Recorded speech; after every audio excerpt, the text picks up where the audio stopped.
પાલેજમાં ચોર ટોળકી થઈ સક્રિય. ગઠિયાએ 5,000 રોકડા અને મોબાઈલ ફોનની ચોરી કરી ફરાર.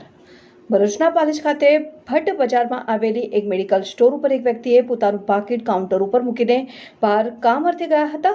તે દરમિયાન એક ગઠિયો પોતાના હાથમાં પેપર લઈ આવી દુકાનદારને ચકમો આપીને પાકીટ લઈ ફરાર થઈ ગયો હતો. ત્યારબાદ વ્યક્તિએ ફરી મેડિકલ પાસે આવ્યો અને પાકીટ બાબતે પૂછતા પાકીટ જે તે સ્થળે મૂક્યું હતું તે સ્થળે ન દેખાતા વ્યક્તિ અને દુકાનદાર પણ ચોંકી જવા પામ્યા હતા. આ સમગ્ર ઘટના બાદ દુકાનદારે પાકીટ અર્થે પોતાના દુકાનમાં રાખેલા સીસીટીવી કેમેરા ચેક કરતા સમગ્ર ઘટના સામે આવી, જેમાં એક ગઠિયો પોતાના હાથમાં પેપર લઈ કાઉન્ટર નજીક મૂકેલા પાકીટ નજીક આવીને દુકાનદારની વ્યસ્તતાનો લાભ લઈને પાકીટને સરકાવી જતા જોવા મળ્યો હતો. આ સમગ્ર ઘટનામાં વ્યક્તિના પાકીટમાં રહેલા 5,000 રૂપિયા રોકડ અને એક મોબાઈલ ગુમાવ્યા હતા.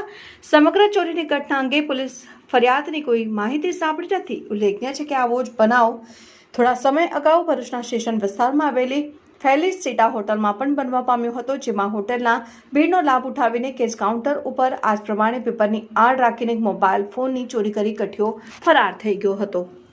इस वीडियो को लाइक करें, हमारे चैनल को सब्सक्राइब कर बेल आइकन जरूर प्रेस करें हमारी न्यू वीडियो सबसे पहले देखने के लिए।